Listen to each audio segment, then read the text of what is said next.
제5절 부산 피난 시절 1. 애환스린 피난민 생활 부산 도착 때의 행색. 만약에 선생님이 평양에서 부산까지 곧장 내려왔더라면 10일밖에 안 걸렸을 겁니다. 선생님의 그 노정은 4달이라는 긴 시간이 걸리게 되었는데 여러분은 선생님의 그 옷이 그동안 얼마나 더러워졌는지를 상상하지 못할 겁니다. 그때는 내가 이북의 감옥에 들어갔다가 나왔기 때문에 머리도 짧고 형편없었어요. 명주 바지 저고리가 너무 새까맣기 때문에 껍데기는 벗겨버리고 국방색으로 물들인 속이 겉으로 나오도록 뒤집어 입은 거라고요. 뒤집어 입으니까 그게 뭐 홀챙이 퍼런 바지지요. 그걸 입고 명주 저고리는 뭐 2달 동안 입었으니 될 대로 다 됐지요. 기름때가 베어가지고 비가 오면 빗방울이 뚜루룩 굴러간다고요. 그래서 상거지가 다 되어가지고 형편없이 부산에 도착하게 되었어요. 작업화나 운동화가 뚜껑만 있고 바닥은 없을 때까지 신었습니다. 밥을 얻어 먹으러 다니는 입장인데 신발을 사 신을 수 있겠어요? 발가락에 흙이 끼이지만 신고 다닌다는 것입니다. 그러면서 피난시대에 옷 한 벌 가지고 1년 동안 입어봤습니다. 그렇지만 비록 누더기 옷을 입고 있더라도 그럴 때에는 이 누더기 옷이 앞으로의 소망의 날에 있어서 천만민이 바라볼 수 있는 것이 아니냐고 생각하는 것입니다. 내가 가는 길은 이러이러한 길이요. 내가 역사적 사명을 짊어졌기 때문에 이 땅 위에 그 시대를 맞아가지고 그것이 전체화 될 수 있는 환경을 갖추게 될 때는 오늘 이와 같은 장면을 재현하기 위해 연극을 꾸밀 것이다. 이렇게 생각하는 거예요. 그러면 실극을 하는 주연이 되는 거예요. 그래서 누더기 옷을 입고 쓱 행차하는 거라고요. 밥을 얻어 먹으러 가는 겁니다. 역사를 창건하는 주연의 심정을 갖고 가는 겁니다. 그게 불쌍하다고 생각하지 않는 거라고요. 생각 하나에 의해 천태만상이 다 달라지는 겁니다. 배고픈 피난 생활. 내가 김원필을 만났을 때 그는 터벅머리 총각으로 19살이었습니다. 그 뒤로 4년이 지나서 23살이 되었는데 무슨 할 말이 있겠습니까?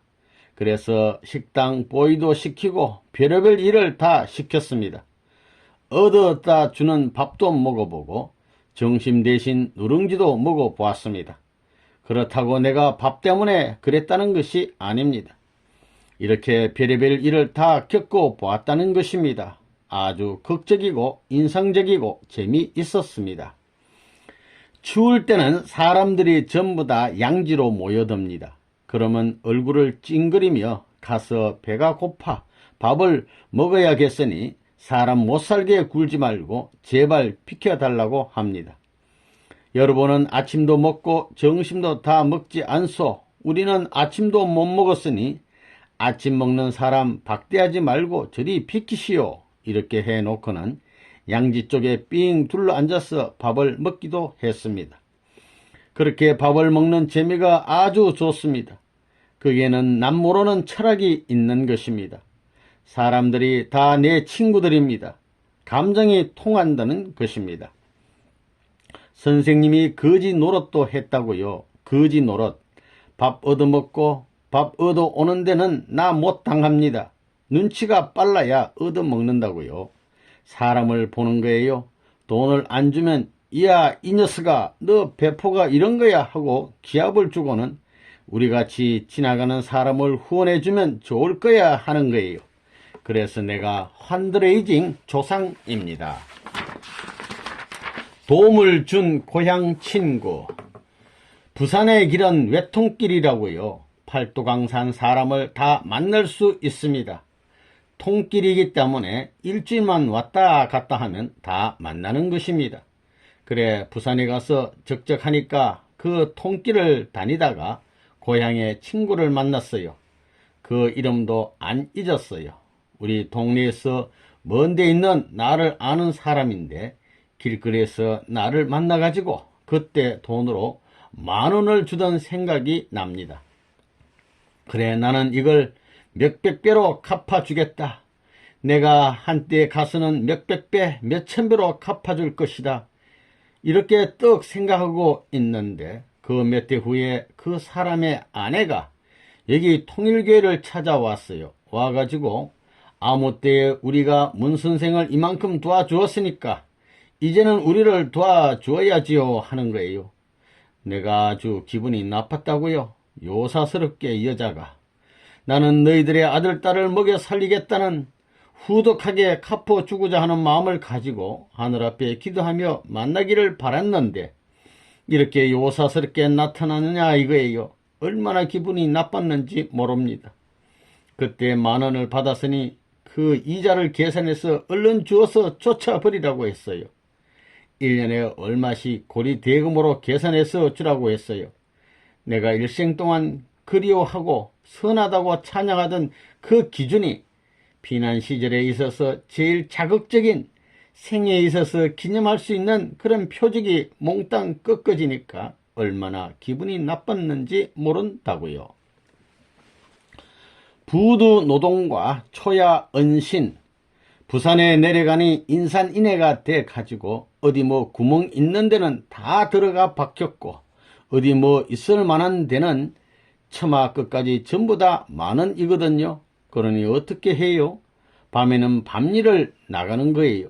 낮에는 자고 그 밤에 떨던 생각이 지금도 아득해요. 발을 동동 구르면서 그런 때도 선생님은 아버지 걱정 마시옵소서 아버지의 가신 발자국을 내가 기쁨으로써 단식으로 걸어가신 아버지의 발자국을 소망으로써 이룰 수 있는 내가 되겠습니다. 그랬어요. 밤에는 나가서 돈벌이하고 낮에는 10시부터 2시까지 자는 거예요. 그때는 양직 쪽에 가서 가만히 앉아가지고 꽁새끼처럼 딱 자리 잡고 들어가 자면 좋아요. 떡 자고 일어나서 옷을 척 입었을 때는 김삿간 노래가 생각나는 거예요. 선생님은 자연적인 사람입니다. 그런 마음만 있으면 뜰에 가다가도 뜰에서 자고 바위에 앉아서도 자고 그런 생활을 참 많이 했다고요. 왜 그러냐? 내가 이렇게 있다가 떠나리 하면 그게 서러워하는 것을 안다고요. 거기서 자면 그것이 바위가 아닙니다. 자기 집보다도 더 귀한 거예요. 낮에는 산에 올라가서 숲속에 잠자리를 정하고 잠도 자고 혼자의 시간을 갖기도 했어요. 선생님은 그런 것을 즐겨 했습니다. 밤에 다시 일터로 가면 선생님은 성풍적인 모습이 되었어요. 모든 사람들이 내 주위에 모였습니다. 선생님이 흥미로운 얘기를 해주면 그들은 음식을 가지고 와서 나눠 먹는 것입니다. 그렇기 때문에 여러분이 눈 오는 날 혹은 진눈깨비가 내리는 날에 길가에 있는 노동자의 그 처량한 신세를 보게 되면 그가 선생님인 것을 연상해야 되는 거예요. 우리 아버님께서 저런 일을 하셨어 하면서 말이에요. 처마 밑에서 밤을 지새운 일이 얼마나 많은지 알아야 돼요. 팥죽 장사 아주머니, 내가 피난을 내려와 가지고 여기 초량 부산진 사부두에 일하러 다니고 그 다음에 팥죽 팔아먹는 아줌마들, 그 다음에 시루떡 파는 아줌마들, 그때 생각이 나요. 그렇게 일해가지고 돈을 받아 가지고 나오는데 어디를 가나 춥거든요. 그러니까 팥죽 파는 아주머니한테 가는 거예요. 초량역으로 쓱 나오면 팥죽 장사하는 아주머니들이 많아요. 누더기 이불을 싸가지고 통이 식지 않게 해가지고 와서 파는데 그 팥죽통을 끌어안는 거예요. 그렇다고 해서 그 아주머니가 뭐라고 안 해요. 30분만 얘기하면 팥죽 먹으라고 하는 거예요. 팥죽 장수 아주머니한테 사흘만, 일주일만 가게 되면 말이에요. 팥죽 판 돈을 나에게 맡기게 되는데 뭐 요즘에도 그걸 먹고 싶을 때가 있다고요. 그때 얼마나 그게 맛이 있던지 말이에요. 그 당시에는 굶주리고 다 그러니까 뭐 세상에서 제일 맛있던 것이었어요. 그 때 묻은 아주머니, 그저 한 가지밖에 모르던 죽 팔기 위해 열심인 그 아주머니의 얼굴과 모습이 그립고 그 손으로 퍼주던 죽이 얼마나 맛있던지 지금도 잊혀지지가 않아요. 그때는 말이에요. 피난 때에는 내가 방공호에 가서 자고 그랬다고요. 피난 시대에 집이 있나요? 저 산등성에 올라가 가지고 오바를 듣고 자던 것이 엊그제 같다고요. 그때 그 아주머니 집이 학고방 집이었어요. 남편하고 애들하고 살았는데 애기들을 보게 되면 불쌍하고 처량한 그런 환경인데 거기에 발이라도 하나 집어넣고 살았으면 얼마나 자랑이에요. 그래 죽을 퍼넣고 남은 누룽지라도 줘서 맛있게 먹었던 것이 얼마나 추억이겠어요. 그럴 수 있는 일도 있다고요. 생활체험과 원리원본 집필 시작. 몇몇 식구를 중심 삼고 사선을 넘어 남한 땅에 1951년도에 내려와 가지고 원리원본을 만든 것입니다. 초량에 노무자 수용소가 있어가지고 그 조그만 방에서 내가 원리원본을 쓰던 것이 생각난다고요. 요만한 방에서 바로는 못 누워요. 그렇기 때문에 X로 누워야 하는데 X로 누웠댔자 발이 닿습니다. 그런 방에서 지내던 것이 엊그제 같은데 세월은 빠르다고요. 그 기간에 있어서 인간으로서 자립하여 살기 위해서 경제적 문제라든가 여러 가지 해결해야 할 일을 스스로 해야 했기 때문에 별의별 일을 다 했다 이거예요. 임기응변이다 이거예요. 임기응변과 같이 그 환경에 적응할 수 있는 소질을 많이 갖고 있다고요. 자연적 소질보다도 훈련시킨 소질이다 이거예요. 자신이 훈련해가지고 어떤 환경에서든지 자립할 수 있는 주체자가 되지 않고는 이러한 엄청난 큰 뜻을 성사시킬 수 없다고요. 내 이 거룩한 인생 행로, 남아 일원의 행로에 있어서 인생들이 가지 못하던 그런 곡절의 노정을 갈 수 있는 한 기록을 남기는 인간 철학을 갖고 있는 거예요. 인간 철학, 인생 철학이 아니에요. 인간 철학이니 생활과 모든 쓰레기 구덩이도 다 파는 거예요. 생활 분야의 특별한 그런 면에서 곡절의 모든 것을 풀어나가는 이게 얼마나 멋지냐 이거예요. 월남한 피난민들의 애환. 부산에 오게 되면 내가 언제나 자갈치 시장을 생각해요. 피난 시절에 처량한 시절에 그 동네를 많이 다녔어요. 그 당시에 피난 와 가지고 부산에 모여있던 사람들의 소원이 무엇이었겠어요?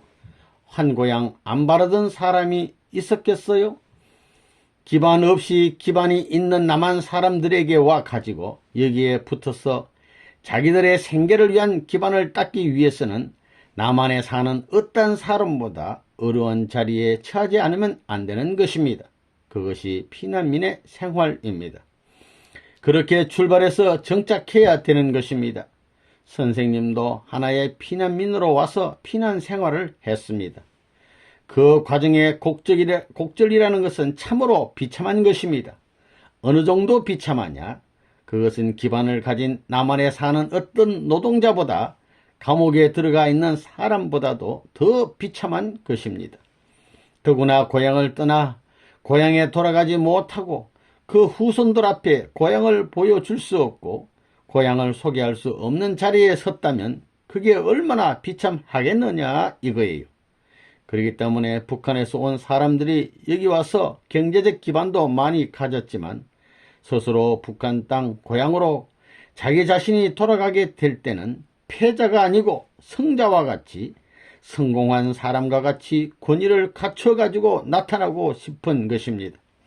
그걸 생각하면 고향 돌아가서 자기의 위신을 세우고 그 고향 땅에 모든 정성 들인 값진 것을 심을 수 있고 남길 수 있는 것이 있다 할 때 피난살이 과정이 아무리 어렵더라도 상관하지 않고 오직 그 한날을 바라보고 살고 있는 것이 피난 온 동포들의 사정인 것을 알아야 됩니다.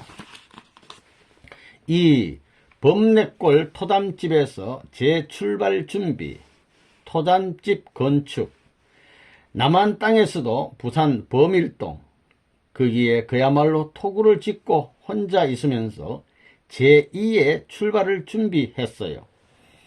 거기는 공동묘지의 근처로 돌투성이의 골짜기 외에는 아무것도 없었습니다.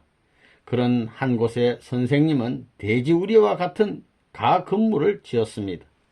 범일동 골짜기에서 내가 아예 짐통을 쥐고 자갈돌을 나르고 흙을 빚어 집을 짓던 생각이 가보니 새롭더라고요. 부산에서 제일 꼬라비였어요. 집을 짓는 데는 삽이 있어야지요. 삽을 빌리려 해도 빌려줘야지요. 피난민이 전부 다 돈만 생긴다면 다 팔아먹으니까 안 준단 말이에요. 이게 삽이 있어도 안 주는 거예요. 부엌에다 갖다 숨겨놓고 그래 할 수 없이 부삽으로 했다고요. 삽이 요만한데 여기는 이렇게 깨져 나가고 요건 떨어져 나가고 이런 것 가지고 했다고요. 꽃갱이가 있어야지요. 그런 삽 가지고 범일동 틀을 닦았다고요. 또 벽돌 만드는 기계가 있어야지요. 그래서 미군 부대에 가서 레이션 박스 있잖아요. 그걸 갖다가 기퉁이를 쬐가지고 이걸 펴가지고 넓혀가지고 흙을 파다가 흙이 참 많이 들어간단 말이에요. 이만한 것 가지고 가서 이거 보면 한 덩어리밖에 안 돼요. 누가 땅을 주나요? 그러니까 산비탈을 깎아가지고 산비탈을 가로 따가지고 비가 오면 말이에요. 그 방에서 샘이 솟아요. 그러니 할 수 있나요? 이 땅을 한 반자쯤 파가지고 돌을 갖다가 수문을 내는 거예요. 수문을 내가지고 그 다음에는 그 위에 온돌을 놨어요. 그 온돌 아래에는 물이 흐르는 거예요. 그런 유명한 집이에요. 벽과 지붕을 진흙과 바위로 지은 아주 초라한 주거 장소였습니다. 선생님에게는 집을 지을 만한 땅이 한 평도 없었어요. 산비탈에다 오두막집과 같은 것을 지었어요. 한 박스로 큰 박스로 임시 지붕을 만들었어요. 그리워했던 한 칸방. 학구방도 그런 학구방이 없지요. 들어가 보면 바위돌에다 집이라고 떡 지어 놓으니 바위가 하나 있고 그 다음에는 조그마한 테이블이 하나 있고 그 다음에는 그림 그리는 캔버스 두 가지밖에 없다 이거예요. 그게 무슨 보물이라고 그거 비참한 것입니다. 그렇지만 그 안에서 잠을 잘 때도 이 세상의 어떤 궁중에서 영광을 누리며 사는 사람보다도 하나님의 아들로서의 효용을 할 수 있는 제일의 길을 걷고 있었습니다. 그리고 아무도 따를 수 없는 깊은 내심의 기준에 도달하는 것이 소원이었습니다. 내가 아무리 처마 밑에서 움막집에 있더라도 내가 하나님을 여기서 모셔야 하는데 이 자리가 정성이 부족하다고 생각했습니다. 더욱이나 입동 시절이 찾아들 때는 불편한 게 많아요. 비가 오지, 바람은 불지, 감기 기운은 돌지, 찬방에서 콧물은 찔찔 나지, 할 책임은 많지, 배는 고프지, 입은 것은 없지. 요때가 제일 불편한 때라는 거예요. 이때 낭망하지 말라는 거예요. 이 길은 우리의 스승들이 간 길이요. 선생님이 뜻을 붙들고 가는 길이니 여러분들도 심정 일치점을 그런 기준에서 찾아가야 되는 것입니다. 한때는 방 한 칸을 얼마나 그리워했는지 모른다고요. 방 한 칸, 세계 누구보다도 방 한 칸을 그리워한 사람이라고요. 다 쓰러져가는 흙간집 같은 방 한 칸이라도 누구보다 사랑할 수 있는 방으로, 왕궁 이상의 귀한 방으로 내가 살 텐데 하며 그리워했던 사람이라고요. 또 지극히 작은 땅 한 짜박지라도 그리워했던 사람이라고요. 내 땅을 중심 삼고 하나님이 택한 내 땅에서 내가 정성을 들여 봤으면 내가 이 사탄 세계의 땅에서 정성 들이는 이것은 싫다 이겁니다. 얼마나 정성 들였는지 모른다고요. 토담집 시절의 외모. 이때까지도 그 누더기 옷을 넉 달 동안 입은 그대로 입고 있었어요. 세탁할 곳이 없으니까요. 그때는 따라지 중에서도 왕따라지였어요. 옷도 없어가지고 바지는 한복 바지, 겹바지인데 그것도 아껴서 입으려고 안껍질, 겉껍질을 따로 해서 퍼런 물을 들여서 입고 위에는 옷이 없으니까 미군 작업복인 푸른 옷을 입고 신은 운동화, 그 운동화는 외놈들이 갖다 준 거라고요. 그렇게 삼국의 옷을 떡 입고 다녔다고요. 그렇게 하고 다니면서도 이건 다 탕감복귀다. 탕감복귀 하려니 미국의 누더기, 한국의 누더기, 일본의 누더기를 내가 입고 다닌다 이랬어요. 그게 얼마나 근사해요? 그렇게 입고 다니면서도 내가 부끄러워하고 그런 게 없었다고요. 그 당시에 외면적으로 보기에는 아무것도 아니었습니다. 한 푼어치의 가치도 없는 사람 같았습니다. 수염이 덥수룩하고 얼굴은 거물대로 검어 있었고 복장은 동양옷과 서양옷을 섞어 입고 있었습니다. 그러나 그에 대한 이야기는 오늘날 굉장한 힘을 발휘합니다. 대포보다도 원자 폭탄보다도 그 힘이 더 큽니다. 부산 항구를 바라보며 그래 범일동에서 내가 산에 올라가 기도를 했는데 사탄의 멱살을 잡고 배를 칼로 찌르고 싸우는 이런 입장에 서가지고 영적으로 많이 격투를 했어요. 이 싸움에서 너희들이 이기지 못하는 한 너희들은 한날에 굴복할 날이 있을 것이다 하면서 싸운 것입니다. 이렇게 해가지고 출발한 거예요. 형편없이 불쌍한 그 자리에서 피를 흘리고 눈물을 흘리고 땀을 흘리고 다 흘렸어요. 그 비통한 역사적 시대에 민족 이념이 갈 데 없는 원망의 그 한계선에서 태평양 바다에 들어가느냐 안 들어가느냐 그 방파제가 된다는 입장에서 민족을 대표해 기도한다는 심정을 가지고 혼자 그 외로운 길을 개척했다는 사실을 두고 볼 때 그 많은 배들이 들어와 가지고 부엉 나 쳐다봐라 하면서 연기를 뿜는 것을 볼 때 나도 저런 배를 내 손으로 만들어서 부산항으로 항고양하는 금이 한양할 수 있는 때가 올 것이다 라고 기도하던 것이 엊그제 같다고요. 그렇게 하고 앉아가지고 저 대를 건너 내가 마음으로 기대하던 심정의 인연을 저 나라에 가서 뿌려야지. 씨를 뿌려 놓아야 돼라고 생각했어요. 부산 바다를 바라보면서 그런 기도를 하면 하나님은 농을 참 좋아하시는 분입니다. 이야 너 봐라 앞으로 세계가 이렇게 되는 거야 하시며 큰 상선 하늘 상선에 나를 태워놓고는 수많은 군중이 환호하는 걸 보여주고 위로하시더라고요. 부산 범내골 성지 선생님이 바위를 붙들고 비통해했던 심정을 알아야 됩니다. 그 6.25 동란 때 하물선이 전부 다 무기를 나르느라고 배들이 꽉 찬 그 부산 항구를 바라보면서 무슨 기도를 했는지 알아요? 그걸 알아야 돼요. 다 이루어졌다고요. 전시 상황 감지. 이 범일동에 기거하던 것이 엊그제 같은데 그때만 하더라도 6.25 사변이 계속될 때예요. 1953년에 휴전협정이 됐으니까 그때 미국에서 들어오는 군수물자 선단들이 줄지어 이 항구에 꽉 들어왔어요. 매일 아침 일어나면 선생님을 그것을 헤아리는 것을 취미로 삼았다고요. 하나, 둘, 셋, 넷, 보통 50척이고 어떤 때는 100척이 넘을 때도 있었다고요. 그럴 때의 전시 상황이 어떻게 되겠느냐 하는 것을 알 수 있었습니다. 군수 물자를 보고하는 배수가 많아진 것을 볼 때 이 전쟁이 치열해지겠구나 이렇게 생각했고 배들이 적어지면 이제 전쟁이 그저 이럭저럭 할 것이다 이렇게 생각했어요. 그러던 것이 엊그제 같다고요. 원리 원본 지필과 제자에 대한 정성. 원필이가 자신이 돈을 벌어 오겠다고 해서 선생님이 그러라고 했습니다. 그 당시에는 내가 원리 원본을 쓰고 있었는데 동지가 얼마나 귀하고 따르는 사람 하나가 얼마나 귀했는지 모릅니다. 그렇기 때문에 원필이가 회사에 나가게 될 때는 반드시 한 1km를 미터 이상 따라 나가곤 했는데 그렇게 해야 마음이 편했습니다. 또 저녁이 되어 돌아올 때가 되면 반드시 마중을 나갔는데 그 만나는 맛이란 이루 말할 수 없다는 것입니다. 심정적인 기준이 문제라는 것입니다.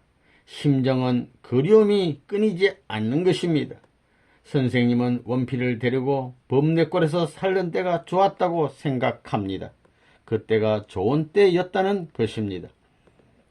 내가 그때 원리원본 초고 쓸 때라는 거예요. 그렇기 때문에 그때 그 인상을 지금도 잊지 않아요. 그 원필이가 잊혀지지 않고 선생님에 대해서 고맙게 했던 일, 피난와 가지고 외롭고 서러워 같이 달을 바라보고 생각하며 살던 일, 그 인상이 뺄 수 없을 정도로 남아있는 거예요.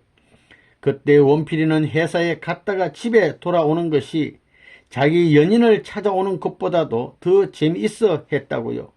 너 좀 집에서 쉬고 있어라 해도 저 싫습니다 하고 선생님만 따라다녔다고요. 변소에 가서 30분만 앉아있으면 변소 문을 두드린다고요. 변소에 가서 졸 때가 많았어요. 그만큼 심정적으로 가까워져 있었다는 거예요. 그렇기 때문에 피난 나올 때도 자기 어머니와 집을 다 버리고 나왔다고요. 거기 있으라고 해도 다 집어 던지고 선생님을 따라 나선 거라고요. 미군들 초상화 그리는 부업. 내가 범일동에서 살던 집 제일 비참할 때 요만한 테이블 요만한 것 우리 식구 한 사람이 초상화를 그리고 내가 전부 지다끌이 하던 그건 뭐 비참한 거예요. 비참해. 그 집이 비참해. 거기서 미군부대 병사들의 초상화를 그렸어요. 김원필이 그림을 그릴 줄 알거든요. 요때 요만한 천 한 장으로 틀을 전부 짜가지고 했어요. 그림 그리려고 만든 풀이 있는데 이것을 끓여가지고 천에다 완전히 발라야 팽팽해지는 겁니다. 팽팽해야 구멍이 다 막히게 돼요. 그때 한 장 그리는데 4불이었다고요. 그 부대가 무슨 부대냐 하면 미국 사람들이 1년 반이라든가 2년 반 정도 있다가 순환하는 집에 돌아가는 부대예요. 몇 개월 만에 교체해서 집에 돌아가는데 거기가 마지막 처소 부대라고요. 그 부대에서 자기 고향으로 갈 텐데 선물이 필요하거든요. 선물이 필요한데 가져갈 것이 뭐가 있어야지요. 그러니까 옆에 내 초상화 그려준다고 해가지고 4불이면 싸지요. 그것을 어떻게 빨리 그리느냐. 맨 처음에는 한 장, 두 장 가져왔거든요. 돈이 무한히 필요하기 때문에 하루에 20장, 30장까지 받아와라 이거예요. 보통 거기서 일주일 묵고 가요. 그래서 주문하게 되면 주문 받아가지고 어떤 날은 30장 가까이 그릴 때가 있다고요. 그러니까 선생님이 줄을 전부 다 펴 놓는 거예요. 그러면 원필이는 사비 연필을 가지고 틀에 들어있는 수와 같이 똑같은 사이즈로 작지만 전부 다 금을 긋는 겁니다. 금을 그어 놓으면 사람의 형을 잡을 때는 그 금을 따라서 그리면 되거든요. 눈은 어디에 있고 얼마나 빠른지 몇 배가 빠르다고요. 입술도 싹 그려 놓으면 빨간 칠은 내가 하고 머리도 싹 그려 놓으면 머리색도 내가 해주고 그러다 보니 그게 다 배우는 거예요. 맨 처음에는 뒷전에서 훈수하던 입장에서 하나하나 배워가지고 나중에는 옷 같은 것은 전부 다 내가 해주는 거예요. 그래가지고 돈 많이 벌었지요. 하루에 100불 가까운 돈을 벌었어요. 굉장한 돈이지요. 그렇게 가르쳐 주는 걸 그리다 보니 내가 선생이 되더라 그 말이에요. 그렇기 때문에 여러분들도 출세하려면 1000만 사람을 출세시키라고요. 그런 사람은 출세해도 망할 길이 없다 그거예요. 그래가지고 돈을 벌어서 전도 경비도 하고 전부 다 이래 가지고 개척한 것입니다.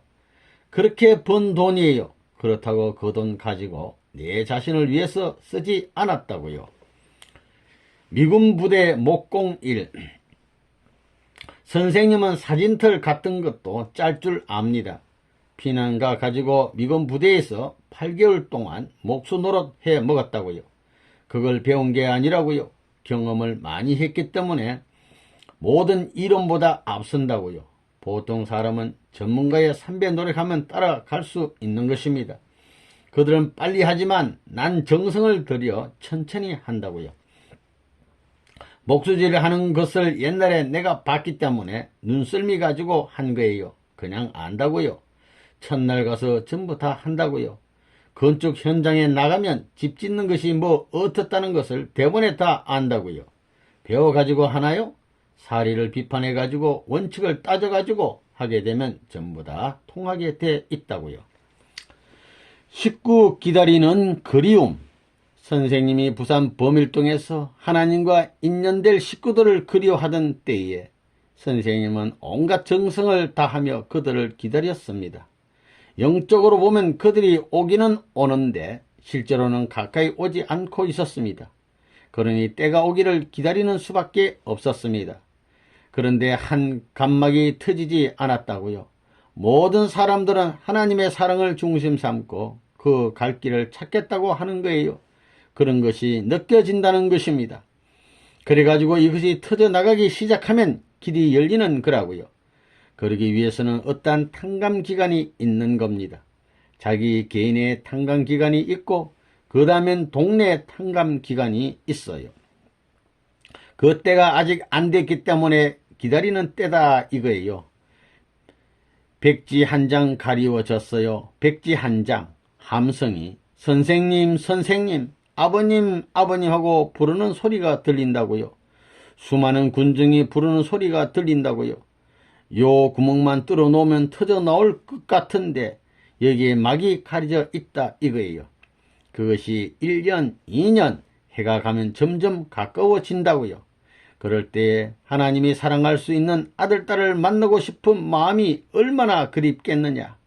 아침에 일어나 척 먼 산을 바라보게 된다면 사람이 이렇게 보이는 거예요. 수많은 군중이 행렬을 지어서 오는 거라고요. 아침에 산에 올라가게 되면 저녁까지 정심을 잊어버리고 기다리는 거라고요. 그 얼마나 기다렸더냐. 하나님이 6천년 동안 잃어버린 타락한 인간을 기다리는 그 심정적 체율이 필요하다는 거예요. 석양이 되게 되면 안 오나? 아침에 되게 되면 새벽같이 일어나가지고 닭이 울기 전에 안 오나? 그렇게 오마불망의 심정이 돼야 된다 이거예요. 오늘날 여러분이 선생님이 그립고 다 이런 것은 다 그런 동기의 기원이 천상세계의 터전으로 남아있고 이 372 반도에 여러분은 모르지만 이 운기 가운데 그러한 터전이 남아있기 때문에 그 운기권 내에 사는 사람은 선생님을 만나고 싶어하고 선생님이 생각난다고요. 자기도 모르게 생각 안 할래도 문득문득 생각나는 것은 다 그러한 동기의 기운을 심어 놓았기 때문에 그렇다는 거예요. 옛 식구 수섭. 남한 땅에 달아 다시 돌아왔을 때 선생님을 원망하고 배반했던 그 무리들에게 아직도 하늘의 슬픈 역사의 사연이 남아있기 때문에 그 사연을 나누고자 찾아갔습니다. 어떤 집을 찾아 들어가니 새 모녀가 선생님의 면전에서 그 길을 가지 말라고 말려도 가더니 결국은 거지 모양이 되어서 찾아왔다고 서로 눈짓을 하면서 비웃는 것이었습니다.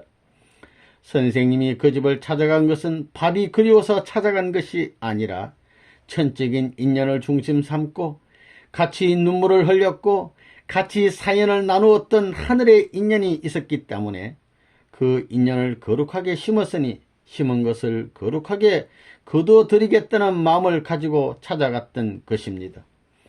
또 선생님이 그 누구보다도 잊을 수 없었던 동지가 있었습니다. 그는 사업을 시작해서 회사를 설립했는데 장안에서 이름이 났습니다. 선생님은 일주일 동안 얼굴도 씻지 않고 이도 닦지 않은 상거지의 모습을 해가지고 그 집을 찾아갔습니다. 그가 선생님을 어떻게 대하나 보자는 것이었습니다. 그도 역시 선생님을 배신했습니다. 선생님은 이런저런 별의별 곡절의 노정을 거치며 먼저 동지들을 찾아다녔던 것입니다.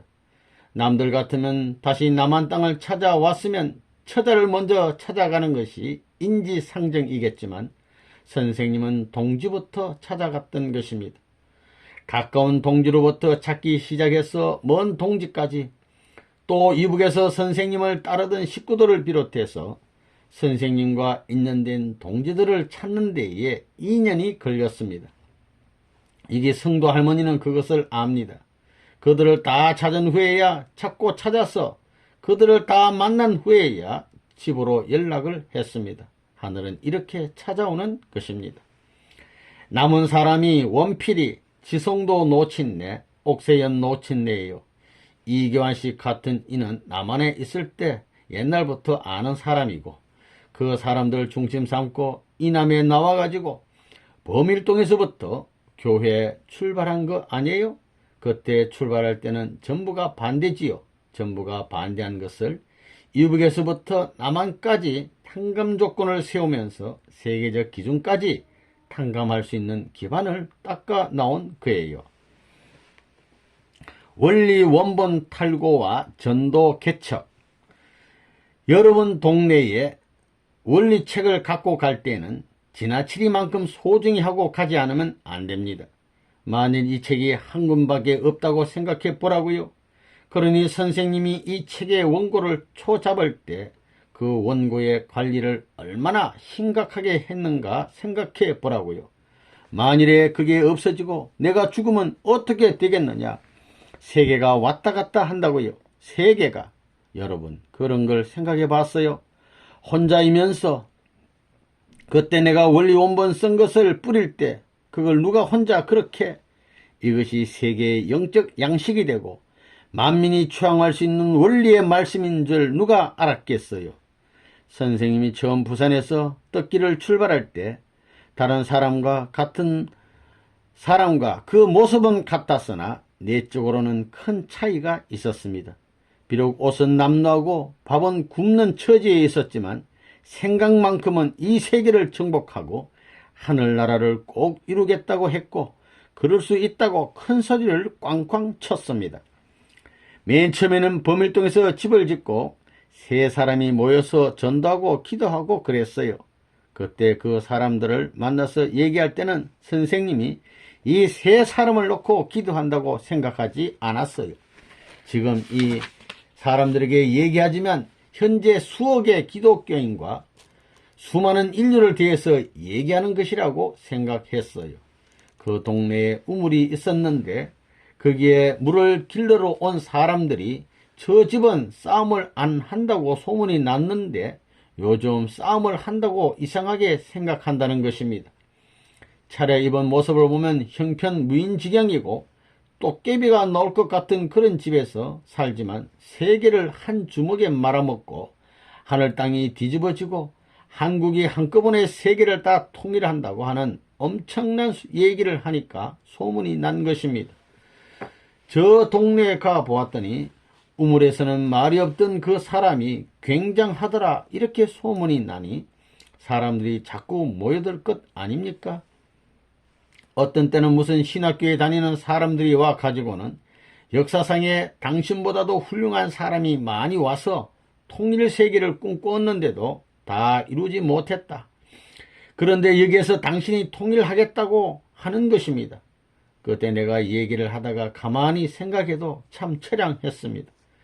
물이 흘러가게끔 도량을 파고 그 위에다 집을 지었기 때문에 방구들 아래에서는 졸졸졸 물 흐르는 소리가 나는데 그런 집에 앉아서 그런 엄청난 말을 하니 누가 믿었겠느냐는 것입니다. 이화여대 교수 짜박지들이 왔다 가더니 소문나기를 저 산꼭대기에 있는 미남자, 아까운 사람이 미쳐서 병신이 되어 간다 이렇게 소문이 났습니다. 그래도 내가 미남자처럼 생긴 모양입니다. 그래서 나를 구경하러 오는 사람들까지 있었다고요. 어떤 미남자가 수도하다 미쳤다는데 저 사람인가 보다 하고 보러 온 것입니다. 강현실 전도사 입교. 자, 그렇게 꿈을 가지고 참고 일을 하는 사람이 있으니 하나님 보실 때 얼마나 동정이 가겠어요. 그래서 야야 너 레바논문 찾아가라 해가지고 전부 다 자기 사람을 호출 명령을 내려 찾아오게 하시는 거예요. 이런 걸 보면 하나님이 나를 좋아하는 모양이에요. 그렇게 명령을 하셔서 보내는 거예요. 그러므로 현실은 어렵지만 미래의 꿈을 가지고 현실을 미래의 것으로 알고 살고 있는 사람은 하늘의 사람이 됩니다. 하나님이 기억하는 사람이 된다는 것을 알아야 된다고요. 여기 강현실이가 처음 범대골에 찾아올 때도 그랬어요. 산에 올라가면 잃어버린 자식 그리워하는 마음이지요. 요 담을 심정적으로 터친 거예요. 타락의 심정으로 막혀진 것을 하늘의 심정으로 터친 거예요. 그러니 몰아들어오는 거예요. 그리하여 기성교회 전도 문제라든지 그때 강현실 전도사가 들어왔지만 말이에요. 그렇게 해서 한 사람 두 사람 뜻 맞는 사람을 하늘이 보내줘서 다시 귀업하였습니다. 강현실 전도사라고 범일동 천막교회 전도사로 책임지고 있던 그 아줌마가 지금 저 산골짜기 그때 범일동 산골짜기 하게 되면 그 위에는 절감밖에 없었는데 맨 마지막 집에 이상한 청년이 있다는 소문을 듣고 전도하겠다고 찾아왔었댔지요.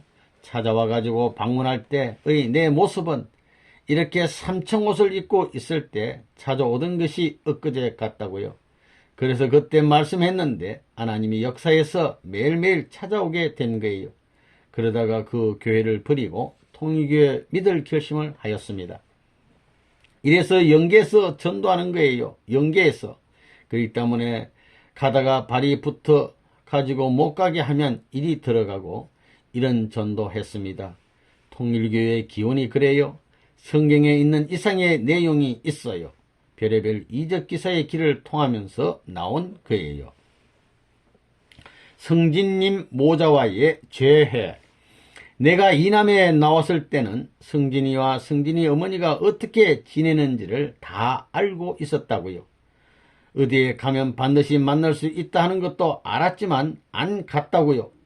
내가 만나야 할 사람, 하나님 앞에 맹세하고 약속한 몇몇 사람을 못 만났으니 그들을 만날 때까지 기다려야 된다는 것입니다.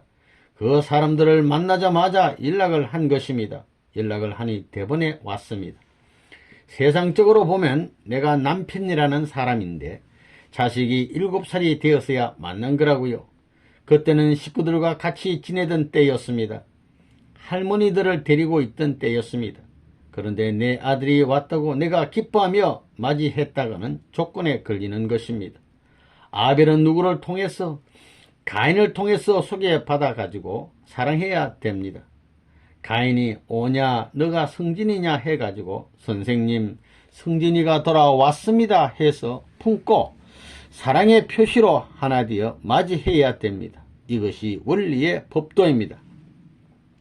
성진이와 성진이 어머니가 나한테 왔을 때 선생님 얘가 성진인가 하고 말았습니다. 그게 성진이 어머니에게는 일생 동안 원망스러운 것입니다. 들어오라는 얘기는 식구들이 해야 되는 거예요. 나는 원리적으로 살려고 지금까지 별의별 비참한 경지를 다 거친 사람입니다. 지금까지 성진이 어머니는 목석 같은 사람이라고 합니다. 그건 사실이에요. 뜻을 모르니까. 그 어머니가 나를 대해서 인사하기를 그동안 얼마나 고생을 했소. 남 모르는 이 길, 몰리는 길을 가기에 뜻을 위해서 그렇게 순한 길을 가기에 얼마나 힘들었소. 그동안 내게 고생스러웠던 그 일들은 고생이 아니었소. 나를 핍박하는 사람도 많고 가로막는 사람도 많은데 죽지 않고 몰려 쫓겨나지 않고 살아왔으니 감사할 뿐이요. 이렇게 인사를 먼저 하고 난 후에 그 어머니 입으로 아들에게 훌륭한 아버지, 내가 가르쳐준 교육하던 이상의 아버지가 왔다. 인사해라 할 수 있는 아내를 바랐던 것입니다. 그럴 수 있는 아들의 모습을 바랐던 것입니다. 그걸 보면 부모로서 불쌍한 사람이지요. 남편으로서는 안 된 남편이지요. 천도가 엇갈린 자리에서 하나님이 슬퍼하는 그 자리에서 자식이 있으면 뭘 하고 아내가 있으면 뭘 해요. 반대와 핍박의 고조. 이곳 부산 범일동은 말할 수 없는 핍박을 받으며 뜯기를 출발하였던 곳이기에 한스럽게 생각하면 한스러울 수 있는 곳입니다. 내가 범일동에서 욕을 얼마나 먹었는지 모른다고요. 범일동 하게 되면 여러분들은 뭐 좋은 것으로 알는지 모르지만 선생님으로서는 선생님 머리에 다 기억되지 않을 만큼의 반대를 받고 잊혀지지 않는 곳인데 좋아서 잊혀지지 않는 것이 아니라고요. 기성교회가 반대하기 때문에 성진이 어머니가 반대하게 되어 있다고요. 그때 말을 하면 역사에 없는 핍박을 받는 거예요. 그래서 내가 입을 다물고 가만 있었던 거예요. 만난 지 1년밖에 안 돼요. 1년. 원리예요. 원리대로 되는 거예요. 별의별 짓 다 한 거예요. 세상에 나쁜 소문 다 내놓고 그저 죽일 사람이라고 별의별 소문 다 내놓았다 이거예요. 뜻이고 멋이고 내가 당신을 제일 사랑하고 당신이 일 안 해도 내가 먹여 살리고 또 먼저 돌아온 할머니들에게 저 할머니들이 전부 우리 남편 빼앗았다고 하면서 할머니들을 들이패지를 않나 별의별 여자 식구들이 나오면 멱살 잡고 이칸 나들 왜 와 하는 거예요. 그럴수록 반대로 그 여자들이 이 여우 같은 여자 같으니라고 내가 당신 남편을 옹호해야 되겠다 이렇게 되는 거예요. 이게. 그런데 성진이 어머니가 한참 반대할 때 성진이가 나이 7살 때로구만 어머니를 버리고 아버지를 찾아왔습니다. 어머니가 그렇게 금이야 오기야 사랑하면서 7살 때까지 업어 길렀는데 그 어머니를 버리고 자기를 위해서 아무것도 안 해주는 아버지를 찾아왔다는 거예요. 그리고 어머니가 반대하면 미리 와서 전부 다 알려주는 거예요. 내가 그런 성진이에게 미안한 것이 그 애한테 언제 한번 교육 못 해준 거예요. 원리는 이렇다고 교육을 한번 못 해주었다고요. 3. 수정동 순환과 전도 확산. 이남 생활 적응 3년 기간. 내가 피난살이 할 때 이북에서 감옥살이 하다가 이남에 처음 내려와 보니까 이건 뭐 전부 다 생소했어요. 뭐 그 환경을 세밀히 살피는 데만 3년 이상이 걸리더라고요. 3년 이상이 되니 그 환경이 자연스럽게 느껴지고 그 전에는 부자연스러웠습니다. 자꾸 마음이 쓰여지고 그것이 한 3년 이상 걸리니까 비로소 평평하게 되더라고요. 그것을 볼 때 예수님도 3년 공생의 노정이 절대 필요한 기간이었구나 하고 느끼게 되었습니다. 인간 세상과 하늘 세계의 전통과 습관이 다른데 그것이 어느 정도까지 몸에 적기 위해서는 3년이 필요한 것입니다. 이렇게 이남에 있다가 이북에 가서 몇 해 동안 있다가 다시 이남에 돌아온 이후에 이북의 그 모든 감정을 해소시키는 데에 못해도 3년 이상 걸리더라 이거예요. 3년 이상이 걸리는 것을 느껴본 적이 있습니다. 이런 관점에서 볼 때 우리의 습관성이 얼마나 신앙생활에 방해가 되고 이 습관성으로 말미암아 신앙의 길이 얼마나 왜곡되어 버리는지 알 수 없다는 것을 우리는 알아야 되겠습니다. 자전 이사와 피신. 선생님은 여러분들이 선생님보다 더 훌륭하게 하길 바라고 있습니다. 여러분의 원리를 통해서는 선생님의 훌륭하지 못한 점을 배웠다면 무엇입니까? 도망 다니는 것일 것입니다. 선생님은 지금까지 피난을 많이 다녔습니다. 예수님도 그랬습니다. 선생님은 밥도 많이 얻어먹었습니다. 배고픈 가운데서 하룻밤 자게 될 때도 배고프다고 생각을 안 합니다. 오늘 정성 들여 기도할 시간이 되었구만 하고 기도합니다. 배고프다고 하는 사람은 하늘이 절대 안 도와주는 것입니다. 이 마을에 왔으니 이 마을의 복받을 수 있는 사람을 위해 복을 빌어주고 가자 하고 밤잠을 자지 않고 기도하게 되면 그 집에 영이 발동해 가지고 아무개 집에 이런 손님이 있으니 진수성찬을 차려놓고 몇 시에 모시고 와 하고 명령을 내립니다. 그런 것을 알아요. 그래서 선생님은 꽁밥도 많이 얻어먹고 꽁돈도 내가 많이 얻었었지요. 그러니까 하나님을 믿고 사는 사람은 홍길동이 할아버지지요. 어떻게 사는지 모르게 사는 것입니다. 식구 전도와 신령 집단 방문 지도. 내가 한국에 신령하다는 집단은 안 찾아간 데가 없습니다. 더욱이나 신령하다는 여자들, 강현실이 같은 사람도 그 중에 한 사람이지, 그 사람들을 통해서 남자를 방문시킨 것입니다. 절에 있는 사람들 불러다가 전부 다 물어보는 거예요. 만나서 얘기할 때도 나는 정성으로 대하는데 그들이 악당의 마음을 가지고 이단으로 대했다가는 그들이 가진 복을 내가 몽땅 거두는 것입니다. 그렇게 해서 아담희와 자체가 다시 빚어질 수 있는 하늘적 인격 왕비를 천하에 벌려 놓았어요. 그러기 위해서는 80명 이상의 사람들을 대해서 그들을 끌어모아야 되는 것입니다. 연계를 통해 인연돼 가지고 만났던 식구들이 전부 다 총총 걸음으로 그때 혼자 살고 있던 선생님을 찾아오던 것이 엊그제 같다고요. 그런 식구들 가운데 이미 연계에 간 사람도 여러 명 있습니다. 혼자서 시작해가지고 몇몇 식구들을 모아 움직이면서 전국에 제일 신령한 사람들을 방문시키는 일을 했습니다. 그 중에 대구에 전도 보냈던 강현실 전도사라고 있었다고요. 대구 개척 전도 파송.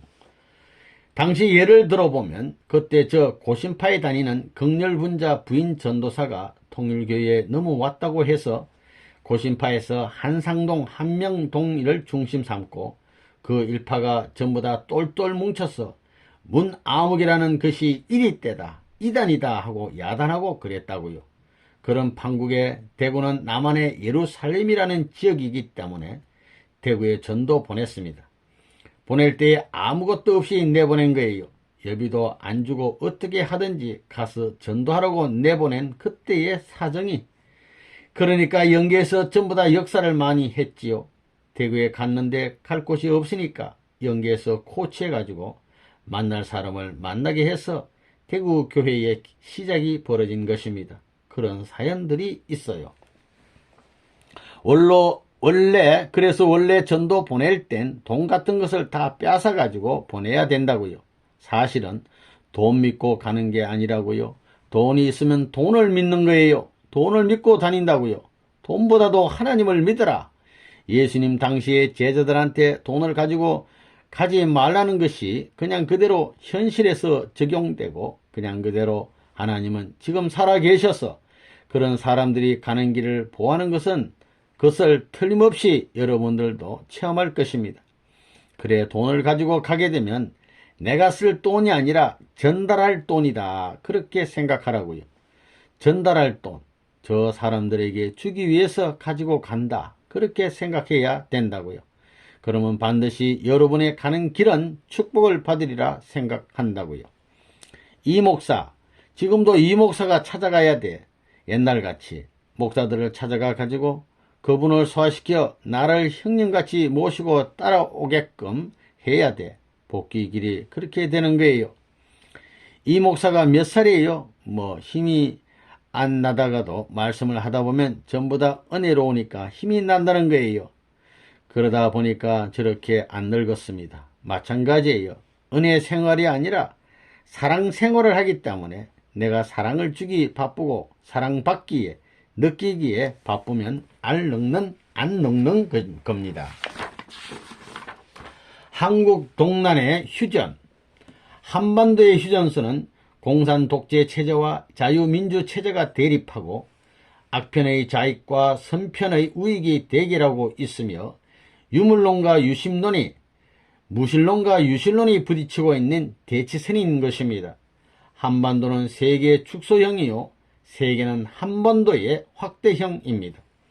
또 구약시대의 헤브라이즘의 흐름을 이어받은 기독교 문명과 헬레니즘의 흐름을 계승한 공산주의 문명이 이 휴전선에서 대치하고 있다는 것입니다. 설상가상의 선편과 악편의 대립으로 상징되는 현실의 모든 대립과 투쟁의 상황은 한반도의 휴전선이 그대로 집약적으로 표현하고 있습니다. 이 민족에 이렇게 된 것이 누구 때문입니까? 38선이 해결 안 되고 있잖아요. 트루만이 메가더의 말을 듣지 않음으로 말미암아 1953년 7월에 7월에 끝이 났습니다. 한 사람의 잘못으로 역사가 이렇게 될 줄을 누가 알았겠습니까? 그러나 아는 사람은 아는 것입니다. 이런 한많은 사정을 모르는 사람은 모르되 아는 사람은 피가 끓는 것입니다. 나는 휴전을 반대했었습니다. 내가 이승만 박사 입장이라면 절대 휴전을 안 했을 것입니다. 무슨 짓을 하더라도 휴전을 안 합니다. 설령 휴전을 하더라도 또 북벌하자는 주의입니다. 이 박사가 크게 나가다가 왜 양보를 했는지 모르겠습니다. 거기에서 후퇴하게 안 되어 있었거든요. 후퇴를 하더라도 남한 각지에 파괴된 것을 복구해 달라고도 했어야 하는 것입니다. 남북의 비운은 세계사적인 비운입니다. 따라서 한국과 미국이 책임하지 못함으로 말미암아 미국 자체의 추락, 영국 자체의 추락, 민주세계의 추락이 벌어진 것입니다. 그렇기 때문에 이것이 공산당을 중심 삼고 전부 다 빼앗깁니다. 4. 부산 범렉골 성지, 부산 범일동. 부산은 가마 밑이에요. 부산하면 가마 꼭대기가 아니라 가마 밑이라고 생각한다고요. 그리고 또 왜 부산의 항구가 좋으냐? 이거예요. 깊기 때문이에요. 가마 밑에 불을 떼야 수가 나는 거예요. 그렇기 때문에 부산은 불이 붙어야 발전한다고요. 자갈치 시장에 불이 자꾸 났기 때문에 시장이 좋아졌을 거라고요. 틀림없이 불이 한 번 불나면 조금 더 좋아지고 한 번 불나면 조금 더 좋아지고 그렇기 때문에 부산은 불이 날수록 좋아진다는 거예요. 왜? 부산이니까. 그렇기 때문에 풀무지를 자꾸 해줘야 발전한다고요. 그래서 부산이 발전하기 위해서는 불이 붙어라. 알겠어요? 그러면 경남이 발전하기 위해서는 부산서부터 뭐예요? 불이 붙어라. 부산 바다 밑, 이 가마 밑이기 때문에 여길 내가 먼저 찾아왔어요. 부산이 팔금산이지요? 팔금산이 부산 아니에요? 이걸 볼 때 부산의 뜻이 있어요. 범일동이라는 말도 그래요. 범일이 뭐예요? 보통이 아니다 이거예요. 성지가 뭐예요? 팔금산의 범일동, 부산에서 제일 가는 꼴짝이에요. 범일전 개관. 오늘 여기 범일동에 다시 와보니 옛날 생각이 새롭습니다. 여기에 있는 것은 바위돌입니다. 저 바위돌은 범일동 꼴짝이의 수많은 바위돌 가운데 하나입니다. 저 바위는 어느 누가 중히 여기지 않았고 바라보지도 않던 바위였지만 어떤 인연 때문에 저라는 사람과 더불어 관계되었던 그런 인연으로 말미암아 그 바위가 이제부터 세계적인 역사적인 것으로 되었다는 거예요. 어떤 인류 역사와 더불어 혹은 하나님의 섭리와 더불어 가치적 내용에 있어서 하나의 조건물로 인연되었다는 것입니다. 이런 것을 생각할 때 여러분이 바위 중에서 어떤 바위가 되느냐 하는 것이 문제입니다. 여러분이 보기에는 아무 가치 없는 내 자신이지만 하늘의 심정세계에 있어서 두터운 인연을 남길 수 있는 여러분이 된다면 여러분은 역사적인 기념물이 될 것입니다. 역사뿐만 아니라 스미사적인 기념물이 된다는 거예요. 여러분들은 이 바위보다 가치 있는 인간이기 때문에 여러분들이 보다 가치 있는 기념의 대상이 되기를 진정한 마음으로 기도해야 되겠습니다. 오늘 범일동에서 개관 기념일이니 해가지고 범일 전당도 지었지만 말이에요. 그래서 오늘 내가 저 범일동도 다녀왔지만 말이에요. 박판남이가 수고했다고 했지만 나 보기에는 수고한 것도 없다고요. 그저 그랬군 칭찬을 해도 기억될 수 있으면 좋겠지만 옛날에는 그것이 성지가 되어서 저런 집을 쓰고 살 줄은 꿈에도 몰랐어요. 주인은 그보다 더 형편없는 데서 살았는데 말이에요. 그 바위는 매일같이 비 맞고 볕이 나면 내가 바지를 말리고 하던 것인데 말이에요. 옛날에 나보다 훌륭하게 되어 있더구만요. 눈물의 바위. 남이 모르는 것을 한 가지 아는 사람들이 앞으로 우리 통일교의 역사를 연구하는 사람이 찾는 거라고요. 이게 무슨 거예요? 범일동에 가게 된다면 말이에요. 눈물의 바위면 눈물의 바위. 그거 이름이 눈물의 바위인가? 본래 선생님이 기도하던 곳인데 그걸 설명할 수 없거든요. 그 눈물의 바위도 있지만 선생님이 기도한 자리는 그곳만이 아니거든요. 선생님만이 아는 곳이 있다 이거예요. 선생님만이 아는 곳을 누가 한마디 딱 이러면 그 사람의 권위가 서게 되는 거예요. 그렇기 때문에 나무로 말하면 나무 뿌리는 다 마찬가지예요. 뿌리는 마찬가지인데 그것이 동서남북 뿌리를 알고 있지만 제일 깊은 뿌리가 한 뼘 드러나지 않았지만 그 깊은 뿌리가 전체 역사의 걸음걸이를 좌우한다는 거예요. 그걸 누가 알아가지고 설명하게 될 때는 사실로서 연결된 모든 내용이 있게 될 때는 그것을 설명한 사람이 역사시대의 최고의 학자가 되는 거예요. 요전에도 한 사람이 눈물의 바위에 가가지고 통곡이 벌어져서 아이고 성지가 하나인 줄 알았더니 세계에 둘이 있구만 부산 성지 이러더라는 거예요.